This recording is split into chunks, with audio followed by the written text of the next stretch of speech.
잠깐 기도하겠습니다. 아버지 감사합니다. 우리를 이 자리에 앉으셔서 주님 말씀 듣게 하셔서 감사합니다.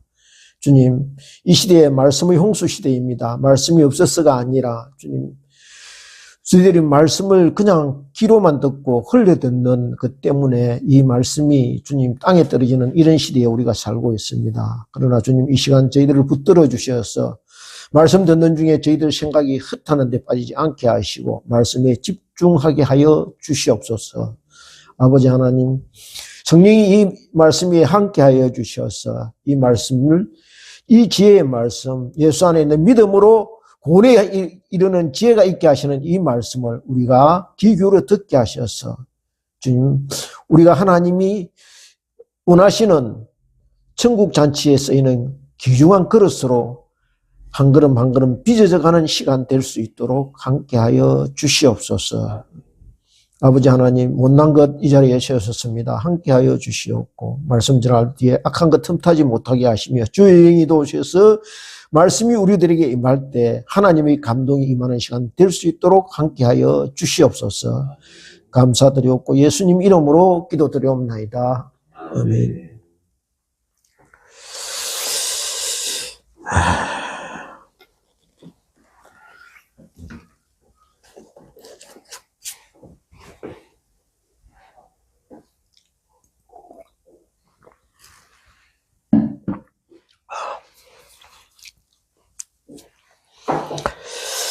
예, 일반적인 경우에 유언이라는 이 단어를 들었을 때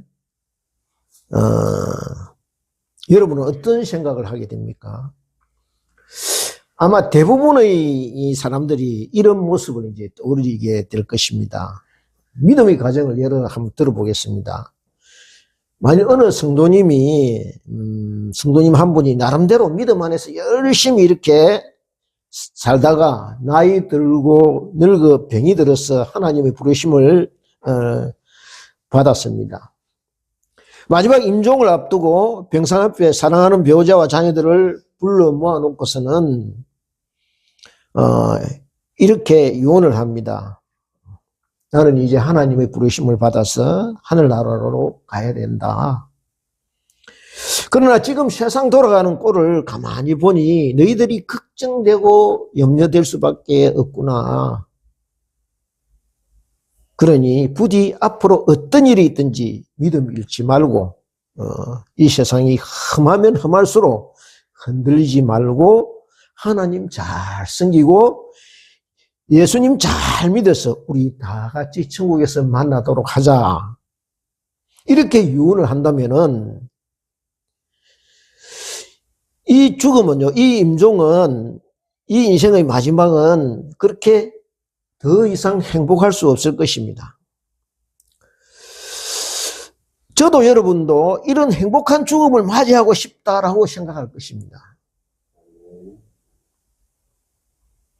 그런데 성경에는 이처럼 수없는 믿음의 거장들이 자기 인생의 마지막을 화려하게 장식하고 있는 것을 우리가 보게 됩니다. 오늘 우리가 묵상하게 되는 디모데후서 3장의 내용도 알고 보면요, 바울 사도가 디모데에게 보내는 마지막 유언과 같은 내용인 것을 알 수 있습니다. 바울이 이 편지글을 디모데에게 보낸 시기는요, AD 한 66년부터 77년 정도로 이렇게 추측하고 있는데요, 그 당시 그는 로마 감옥에 수감되어 있을 때였습니다. 그가 예루살렘 종교 지도자들의 모험을 받고 대제사장의 하수인들에게 붙들려 고소를 당합니다. 고소를 당한 후에 황제에게 상소함으로 인해서 군인들에 의해서 로마로 압송되게 됩니다. 그 과정에서 천신만고 끝에 이제 로마에 이렇게 도착하게 되고 그곳에서 가택연금의 형태로 이렇게 갇히게 되죠. 그리고 사도행전은 나와 있지 않지만은 나중에 그의 이 재판의 결과 무죄함이 밝혀져서 일단 풀려나서 자유로운 몸이 됩니다. 1차적으로. 그리고 풀려나서 이제 한 4년간 이렇게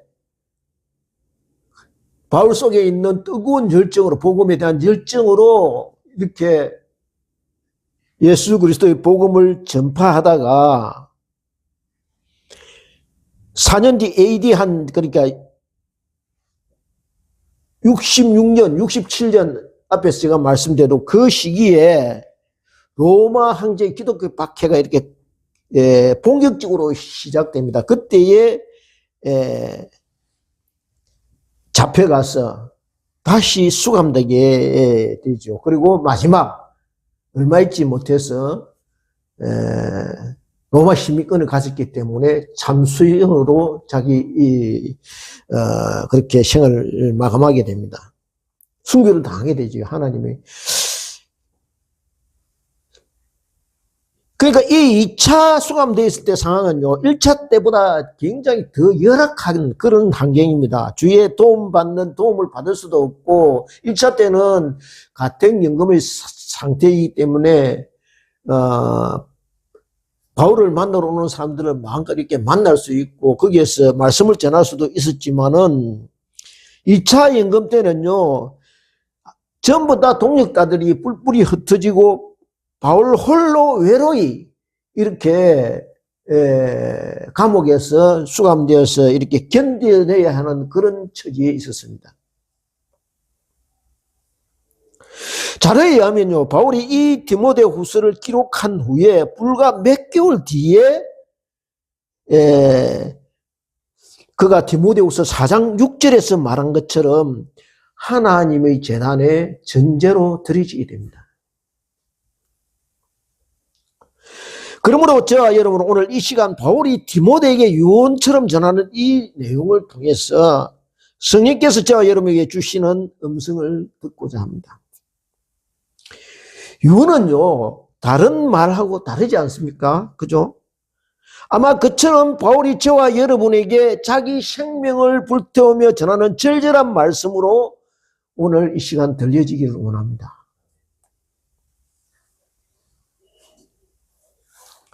그러면 다 같이 디모데후서 3장 10절부터 12절 말씀을 같이 합독하겠습니다. 다 같이 3장 10절부터 12절까지를 합독하겠습니다. 시작. 너의 교훈과 인실과 의향과 믿음과 오래 참음과 사랑과 인내와 박해를 받은 자와 그런가 또한 안디옥과 이고니온과 루스드라에서 당한 일과 어떠한 박해를 받은 것을 네가 가히 보고 알았거니 주께서 이 모든 것 가운데 나를 건져주시느니라.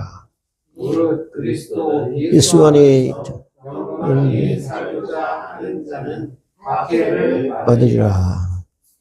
그러니까 우리가 알고 있듯이 이 편지는요, 수신자가 디모데입니다. 그죠?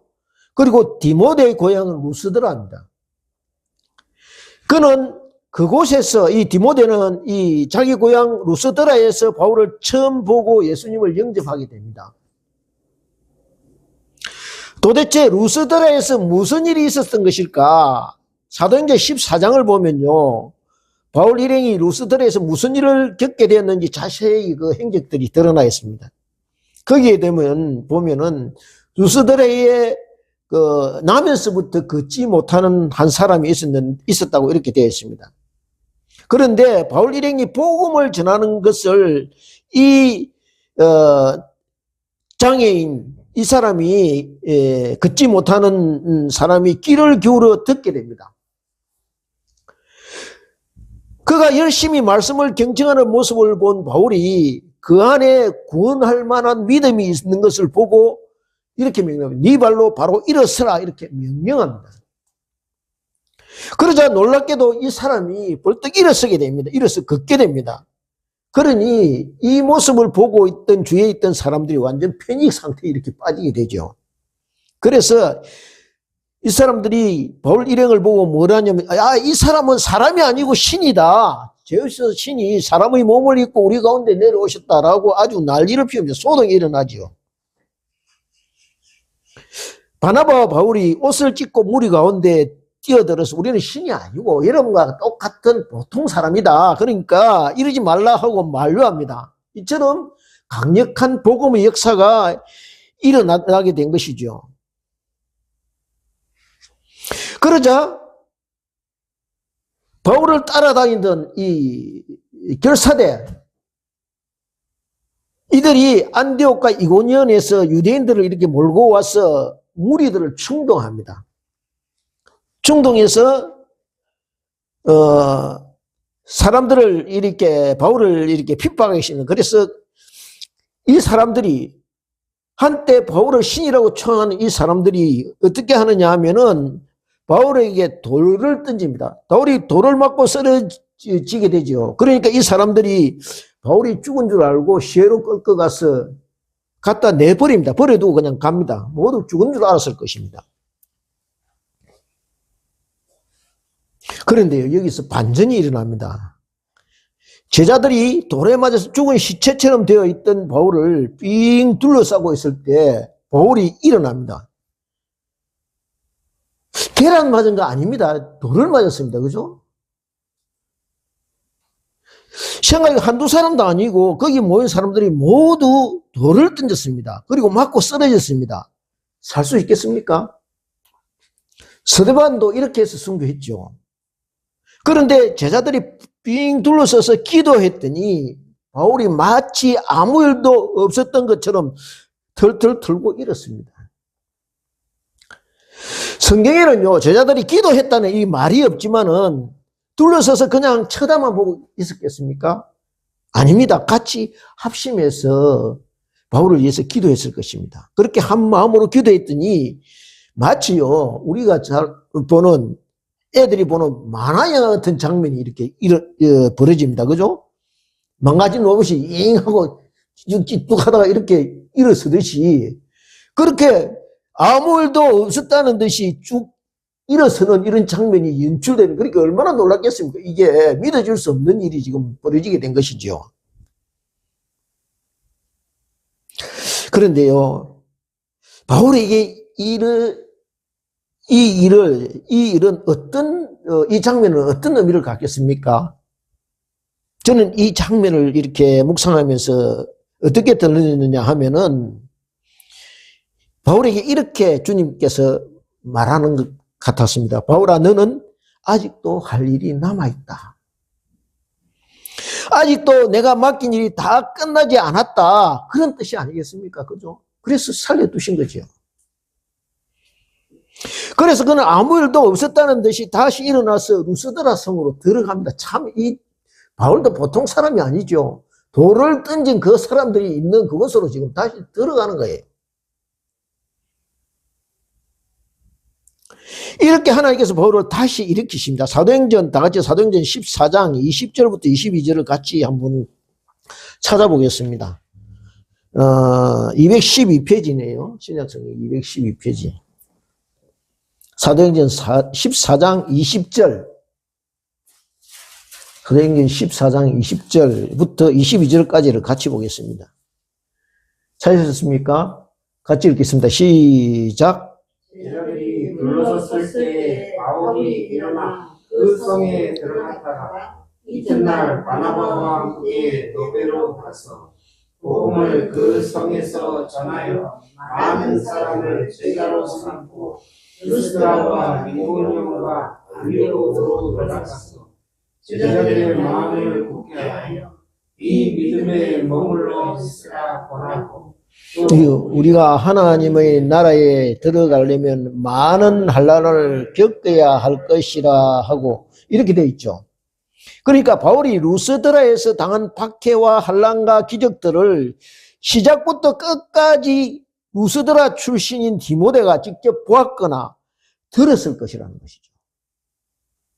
아니, 어쩌면 여기 삥 둘러서서 시체처럼 되어 있던 바울이 몸을 틀고 일어나는 장면을 직접 목격한지도 모르겠습니다. 바울이 지금 이 디모데 3장 10절 이후에서 하는 말은 무슨 말이냐 하면은, 사랑하는 아들 디모데야, 너 내가 말하지 않아도 실상을 네가 속속들이 더 잘 알고 있지 않느냐. 거기서 내가 무슨 일을 당했고 그 일로 인해 내가 좌절하거나 낙심하거나 복음을 전하는 일을 중단하지 않고 오히려 더 당당하게 두려움 없이 용맹스럽게 흔들림 없이 주님을 전파하였는지 네가 더 잘 알고 있지 않느냐. 비록 지금 갈수록 어둠이 짙어가고 세상은 점점 악해만 가고 교회를 흔들려는 그런 세상 권력과 악한 영의 이력은 위세를 떨치고 있지만은 그렇다 하더라도 나를 보면 알 수 있지 않느냐 이 말을 하고 있는 것입니다. 하나님은 살아계십니다. 사망의 권세를 이기신 부활하신 주님이 언제나 내 곁에 계셔서 나를 지켜주고 계신 것을 너도 두 눈으로 확인하고 보았지 않느냐 이렇게 말씀하고 있는 것이죠. 그러니 비록 인내하며 주님 오심을 기다리는 거 쉽지 않는 거 내가 모르는 것 아니다. 그러나 흔들리지 말고 끝까지 믿음을 지켜내려면 핍박과 박해를 각오해야 된다. 이렇게 말씀하고 있는 것이죠. 주님은 맹신하셨듯 주님께서 우리에게 약속하셨다. 내가 세상 끝날까지 항상 너희와 함께 하겠다고 말씀하시지 않았냐. 그렇게 지금 바울이 디모데를 권면하고 있는 것입니다. 이 믿음 안에 굳게 서 있기 바란다라고 권면하고 있는 것이죠. 바울이 이렇게 거듭 영적인 아들 디모데를 권면하고 있는 것은요, 혹시라도 디모데가 마음이 약해져서 지금 하고 있는 사역을 포기하지, 왜요? 그 당시 디모데는 에베소 교회를 사역하고 있었거든요. 사역을 포기하지 않을까 하는 염려 때문이었습니다. 왜냐하면 바울이 생각하기에 디모데는요, 목회자답게 그 성정이 온유하고 올곧기는 했지만은 그럼에도 소심하고 유약한 부분이 있었다는 거예요. 그래서 바울이 당하는 고난을 지켜보면서요, 어떻게 생각했겠습니까? 나도 장차 바울 선생님처럼 극심한 고난의 길을 어쩌면 가야 할지도 모르겠다. 그렇다면 내가 그 험난한 이 십자가의 길을 어떻게 갈 수 있을까? 그렇게 디모데가 약해지지 않을까? 바울이 걱정했다는 거예요.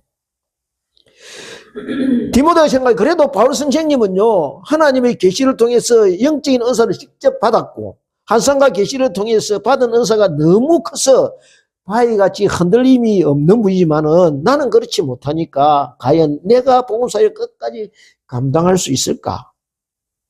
나이도 젊고 경험도 없고 영적인 권위도 없는 내가 어떻게 성령님 가신 그 길을 갈 수 있을까라는 두려움에 휩싸이게 되었다는 것이죠. 영적인 사람 바울이 기도 중에 이 사실을 아마 알게 되었을 것입니다. 그래서 디모데를 바로 세우고 힘을 돋우기 위해서 이 서신을 보내게 된 것이죠. 그럼 바울이 디모데에게 주는 이 교훈을 통하여 저와 여러분이 이 시대에 어떻게 살아야 할 것인가 하는 부분에 대해서 같이 살펴보겠습니다. 첫 번째로 앞에서 유언에 대해서 말씀드렸습니다. 그죠? 그렇다면 저와 여러분이요, 언젠가는 육신의 생명을 마감해야 하는 처지에 놓여 있을 것인데 우리 자녀들이나 다음 세대에 무엇을 당부하고 권면하고 갈 것인가 하는 부분입니다. 바울이 디모데에게 뭐라고 당부했습니까? 너 내가 어떻게 살았는지 잘 알고 있지 않니? 그동안 내가 살아온 인생의 궤적들을 이렇게 살펴보면 나와 함께 하신 예수님을 보게 될 것이다 라고 말씀하고 있다는 것이죠. 예수님이 나를 그냥 혼자 버려두지 않고 나와 함께 해오셨다는 사실을 너도 보았을 것이다. 내 인생을 통하여 예수님을 눈으로 보고 만져보고 만나볼 수 있지 않았느냐라고 말씀하고 있는 것입니다. 그렇습니다. 저와 여러분이요, 바울 사도처럼 우리 인생의 시간 속에 고비 속에 순간순간 속에 나타난 예수님을 우리 다음 세대에게 보여주기를 원합니다. 내가 살아온 가정들을 들어보면 예수님 보게 될 것이다. 예수님 만나게 될 것이다. 라고 유언하는 저와 여러분이 되시기를 소원합니다.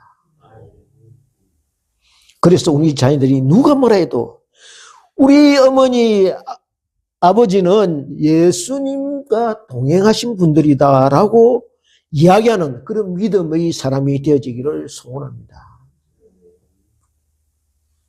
이제 두 번째로 12절을 같이 보겠습니다. 12절 같이 읽겠습니다. 한 마음으로 합독하겠습니다. 시작. 무릇 그리스도 예수 안에서 경건하게 살고자 하는 자는 박해를 받거니와.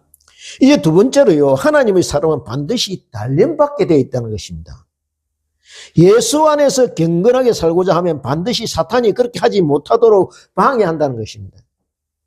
저와 여러분 이제부터 말씀대로 살아야겠다. 사람의 말에 귀 기울이지 말고 하나님 말씀 듣고 그 뜻을 쫓아 살겠다라고 생각하는 순간, 결심하는 순간 마귀의 견제가 시작된다는 것입니다.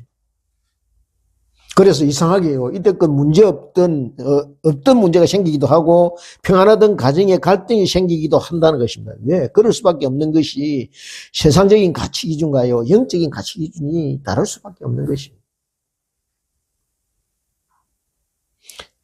그러니 자연적으로 갈등과 마찰이 생기게 되는 것입니다. 하나님의 사람은요, 세상을 거슬러 올라가는 사람들입니다. 세상 사람들이 예수 잘 믿는 사람 그렇게 좋아하지 않습니다. 그죠? 세상과 등지고 신성같이 살라 이런 뜻이 아닙니다. 자주 하는 비유입니다만은 계곡을 거슬러 가는 연어나 언어 같은 물고기를 보면요, 생명 없는 것들은 그냥 나무둥치 같은 거는 그냥 이렇게 계곡물에 그냥 떠내려갑니다. 그러나 생명의 씨를 가지고 있는 물고기들은요, 그 세찬 폭포수조차도 이렇게 거슬러 올라갑니다. 물살로 거스릅니다.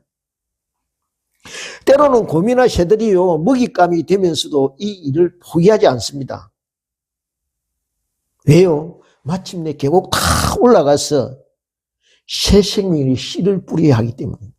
그리고 이 일을 마친 물고기는 그곳에서 생을 마감합니다. 하나님께서 저와 여러분에게 자연을 통하여 교훈하고 계시는 것입니다. 고린도전서 10장 13절을 같이 찾아보겠습니다. 고린도전서 10장 13절을 같이 보겠습니다. 다 같이 274페이지. 한 절입니다. 10장 13, 274페이지. 고린도전서 10장 13절입니다.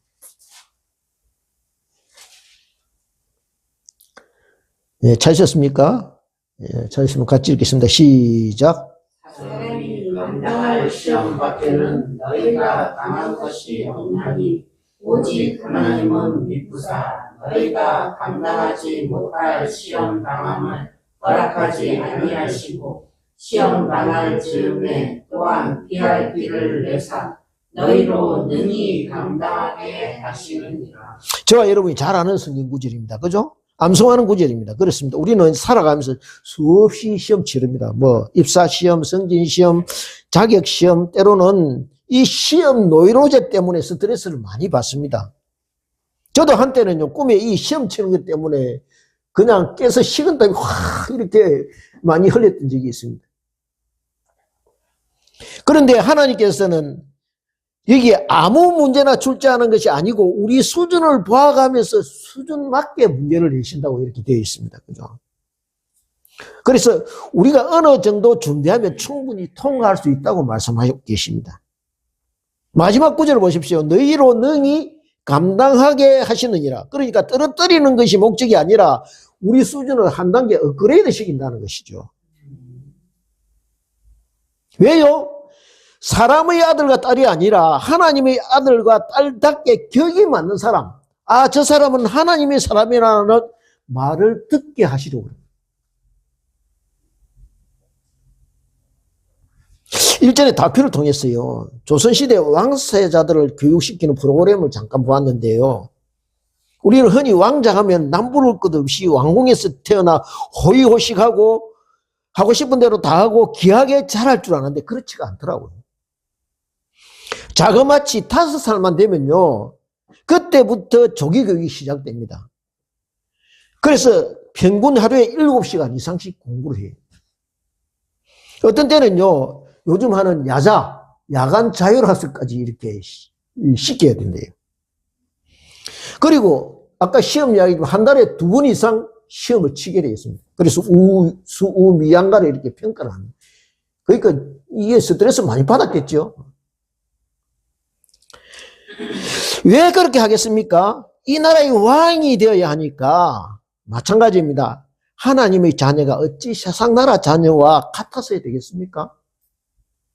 더 뛰어나고 더 특출하고 더 이렇게 달려야 하지 않겠습니까?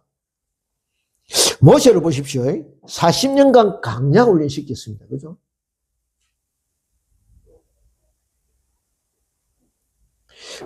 애국왕궁에서 40년, 강약에서 40년, 80년인데 80년, 40년이 아니고 제가 말 잘못했네요. 그죠?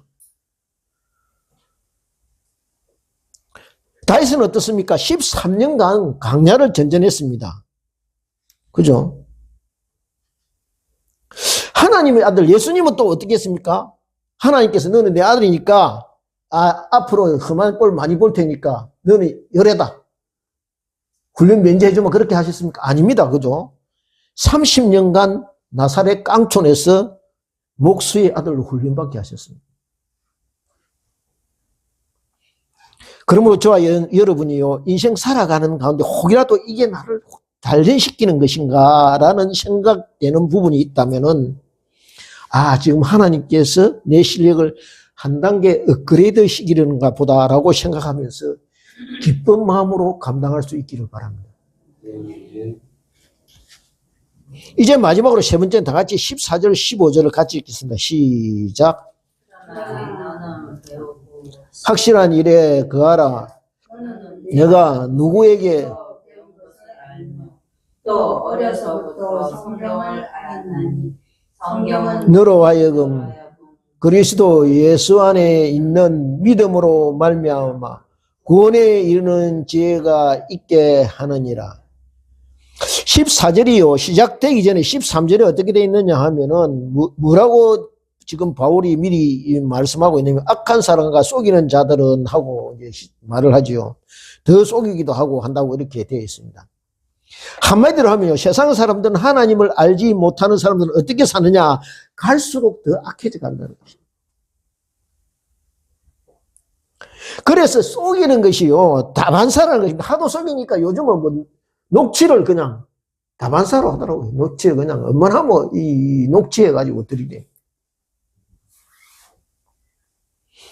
양심의 가책, 도덕심, 그거는 개나 갖다 주랍니다. 그렇게 말을 합니다. 갈수록 세상이 거칠어지고요. 분위기가 험악해지면, 얼마 전 우리 보지 않았습니까? 남의 일인 줄 알았는데 세상에 해외 여행 간 그 관광에서 유인해가지고 그 술에 마약을 기절시키고 사람을 인질로 잡고 돈을 요구하는 그런 끔찍한 일이 일어났습니다. 그리고 거의 통하지 않으니까 사람 쪽에서 콘크리트 달아가지고 이렇게 저수지에 수장시켜 범죄 자체를 아예 그냥 막 덮으려 그런 사실을 우리가 듣지 않았습니까? 무슨 악하다 못해 무서운 세상입니다. 그죠? 부모가 잘 가르친다 해서 좋은 환경에서 좋은 교육 받는다 해서 되는 게 아니란 거예요. 한 예를 들어 조선실록에 보면요. 1762년에 일어난 이모합연이라는 사건이 있습니다. 우리가 잘 아는 영조 임금이 자기 아들 사도세자를 뒤주에 가두어서 죽게 한 그런 엽기적인 사건입니다. 제목은 이른바 영모를 꾸몄다는 것입니다. 자기 아버지 영조를 시해하려 했다는 것이죠. 실제 사도세자는요, 칼을 들고 영조의 침전으로 달려가며 내가 그 시기를 해야 되겠다 이렇게 말했다고 실록에 나와 있습니다. 거기 보니 행경홍씨가요 쓴 한중록을 이렇게 참조하면은 이 세자가 때로는 발작 정세를 보여서 옷을 입히는 내시나 궁리를 칼로 살해했다고 그렇게 되어 있습니다. 그리고 오늘날에 일단 조현병 정세를 보였다는 것이죠. 오죽했으면요, 세자의 친어머니 되는 영빈이 씨가 영조에게 직접 부탁합니다. 내 아들을 차라리 없애라. 모든 일이 걷듯이 영조에게 이렇게 이제 모든 일이 이렇게 그렇듯이 이렇게 된 데는 어떤 눈에 안 보이는 숨어있는 요인이 있다는 거예요. 그건 뭐냐 하면 영조 자신의 내면에 깊이 감추어 있던 자기 콤플렉스가 한 몫을 했다는 거죠. 왜요?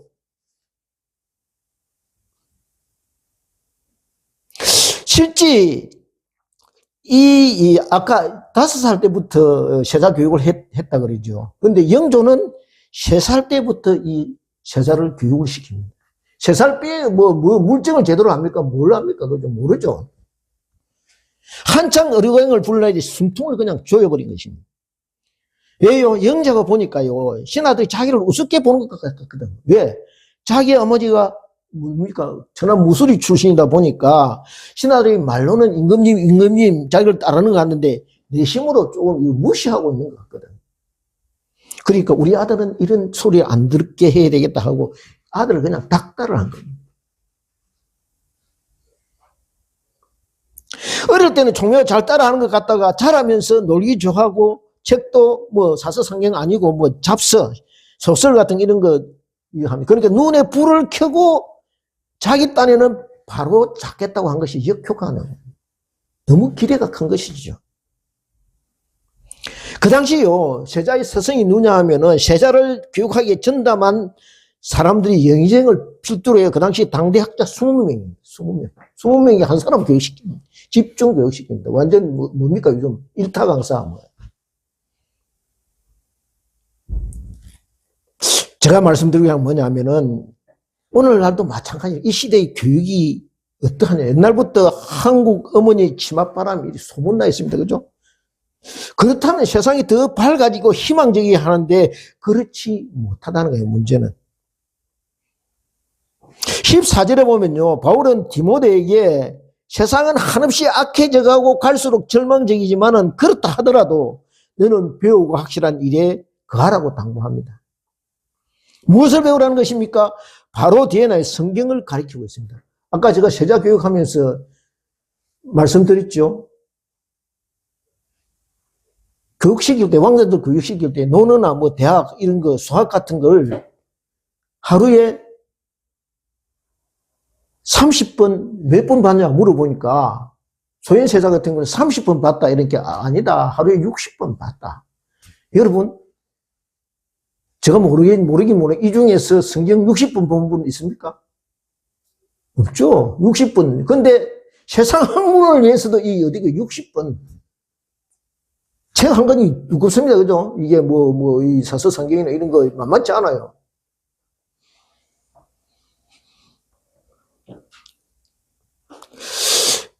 배우고 확실한 일에 거하라고 이렇게 당부하면 무엇을 배우라는 것입니까? 바로 뒤에 나와 성경을 가르치고 있습니다. 그리고 왜 성경을 어릴 때부터 가르쳐야 하는지 말씀하고 있습니다. 예수 안에 있는 믿음으로 구원에 이르는 지혜가 있게 한다고 말씀하고 있습니다.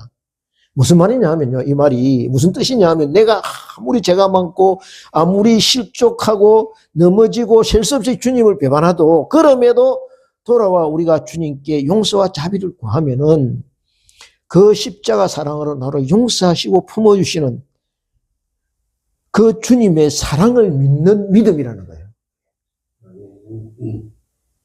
그 믿음, 예수님이 나는 절대 버리지 않는다는 나를 내가 아무리 허물이 많고 죄가 많아도 나를 품어주시고 나를 용서해 주시고 나를 구원해 주신다는 그 믿음, 사랑에 대한 확신을 가지고 있으면요. 어떻게 한다? 비록 내가 왔다 갔다 하는 과정은 있을지 몰라도 주님이 포기하지 않고 나를 끝까지 구원에 이르도록 책임져 주신다는 거예요.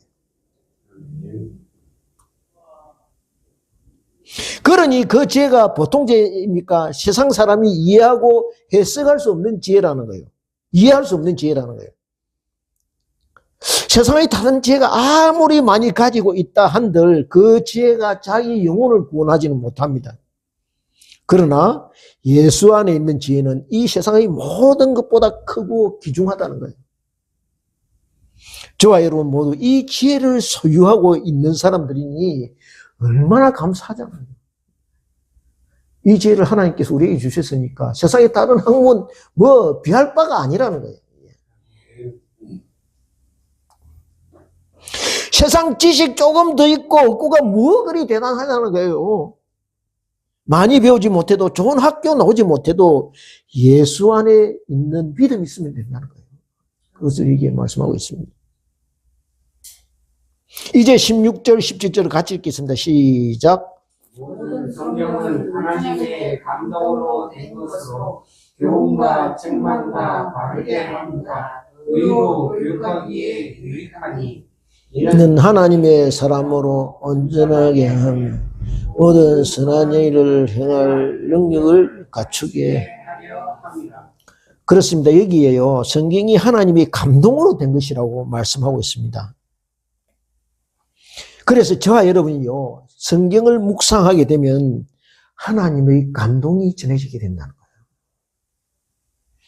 하나님의 감동이 전해지면 어떻게 되느냐 하면 저와 여러분의 육의 사람에서 영의 사람으로 바뀌게 된다는 거예요. 이 세상 어디에 성경만한 책이 있겠습니까? 그죠? 생각해 보세요. 자그마치 1500년이라는 장기간에 걸쳐 기록된 책입니다. 저자가 40명입니다. 그 저자들이 직업, 사회적인 위치, 출신, 고향, 성질, 기질 다 제각각입니다. 그런데요, 중요한 것은 앞뒤가 다 끼어맞은데 맞다는 거예요. 하나의 주제라는 거예요. 예수 그리스도의 복음, 하나님의 사랑과 예수 그리스도의 십자가 부활이라는 거예요. 그게 딱 주제에 맞도록 되어 있다는 거예요. 저와 여러분은요, 오늘날 성경을 마음대로 구할 수도 있고 볼 수도 있지만은 예수님 당시만 해도 어떻습니까? 양피지에 그냥 이렇게 이사야서 한 것만 해도 한 묶음 들 수도 없을 만큼 무겁게 그러니까 오늘 이게 우리가 마음대로 말씀 66권 마음대로 이렇게 펼쳐서 어느 데나 볼 수 있는 이 복이라는 거예요, 이게.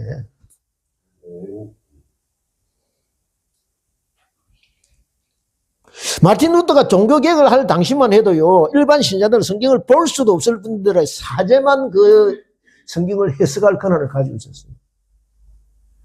1500년대, 16세기. 오늘날 들었습니까? 마음만 먹으면 언제든지 얼마든지 성경을 구할 수도 있고 볼 수도 있습니다. 그러다 보니요, 성도들이 성경을 가까이 하지 않는 것 같습니다. 바울은 이런 저와 여러분의 성경을 배우고 확실한 일에 가라고 말씀하고 있습니다. 말씀의 뿌리를 내리는 것입니다. 시편 1편에 어떻게 되어 있습니까? 말씀을 주야로 묵상하는 사람은 어떻게 해요? 시냇가에 심은 나무가 되어 시절을 쫓아 열매를 맺는다고 되어 있습니다. 뿌리가 든든하면 어떻게 됩니까? 바람이 불어도 흔들리지 않습니다. 좋은 열매를 맺습니다. 성경에 이 세상의 모든 이치와 지혜가 담겨 있습니다. 천지 창조가 우주 만물이 말씀으로 지어졌습니다. 그죠? 그 말씀이 성경 안에 있습니다. 바라오기는 저와 여러분 말씀을 배우고 확실한 일에 가는 복된 사람들 되시기를 소원합니다. 그렇게 될 때 하나님이 말씀으로 저와 여러분은 하나님이 원하시는 아름다운 천국에 쓰일 그릇으로 빚어가실 것입니다. 성경이 너무 어렵습니까? 어렵다고 이야기합니다. 또 이해가 잘 안 된다고 이야기합니다. 그렇다면 예수님이 이 땅에 계실 때 어떻게 사셨는지 살펴보시기 바랍니다. 말씀이 요한복음 1장 1절요. 말씀이 태초에 말씀이 계시니라. 그 말씀이 하나님과 함께 계시고 그 말씀이 하나님이시다라고 되어 있죠. 말씀이 곧 예수 그리스도라는 거예요. 그리고 말씀대로 하나님께서 직접 사람이 되어 이 땅에 오셔서 저와 여러분에게 일러주셨습니다. 뭐라고요? 말씀이 너무 어렵고 이해하기 힘드냐? 그러면 나처럼 살아라. 예수님처럼 살아라고 직접 삶의 모델이 되어주셨습니다. 그리고요, 거기서 그치지 않고 어떻게 하셨습니까? 성령을 보내어 영의 눈을 열어주시고 성경 이야기가 이해되고 믿어지게 하셨다는 거예요. 그래서 더 이상 변명할 수 없도록 완벽하게 만들어 놓으셨다는 것이죠. 그러므로 이 험한 세상, 이 거짓이 넘쳐나는 세상에서 어떠하든지 저와 여러분이 말씀의 뿌리를 내려서 이 노도강풍 세찬 비바람에 흔들리지 않고 믿음에 굳게 서서 바울 사도처럼 푯대를 향하여 달려가는 믿음의 사람들 다 되시기를 주님의 이름으로 축원드립니다. 네, 기도드리겠습니다. 아버지 감사합니다. 말씀 주셨습니다. 이 세파에 이 험한 풍경에 이 어두운 세상에서 삐뚤어 오신 예수님. 예수님이 곧 말씀이라고 우리에게 일러주셨는데 우리가 이 말씀을 참 사랑하고 주님 날마다 가까이 하여서 예수님 닮아가는 저희들 될 수 있도록 주께서 우리를 인도하여 주시옵소서. 감사드렸고 예수님 이름으로 기도드리옵나이다.